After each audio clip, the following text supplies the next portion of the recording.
Gusto mo bang makuha tong bagong emote ni Sir Fuego? Simple lang kunin to, wala pang 1 minute makukuha nyo na, kaya makinig kayo mabuti. Kung makikita nyo yung Godro dyan sa baba, yun yung i-click nyo mamaya, pero panoorin nyo mo ng buo to para alam nyo na yung gagawin nyo. Basic lang naman to. Pag click mo nga nung Godro, dito mapupunta yon. Pag nag-draw ka, hindi pa pwede kasi 50 points yung kailangan. Ito lang yung mga gagawin mo. Yung first task nga may pinapapalo pero hindi na mapalo kasi limit na daw. Yung second task naman nakapalo na, kaya meron na akong 25 points kagad dyan.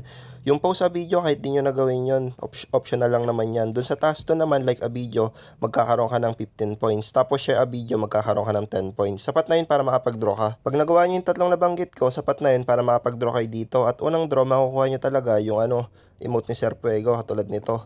Tapos ang gagawin mo lang, i-confirm mo, tapos kunin mo yung code, makukuha mo naman dyan sa may prices. I-copy mo lang, tapos punta ka na sa ML mo. Pag na-open nyo yung ML, click nyo lang yung profile nyo, tapos settings, tapos redeem code. Tapos space nyo lang dyan, syempre, makukuha nyo na yon. Mapupunta pala sa mailbox yun, i-claim nyo lang. Tapos pwede nyo nang equip kagad. Mas madali pa sa easy, diba? Sabi ko naman sa inyo, 1 minute lang makiklaim nyo na eh. Syempre, sa mga di pa pala nakapollow, baka naman, para updated kayo pag meron tayong mga tutorials katulad nito. Ba? Ayaw pa ba?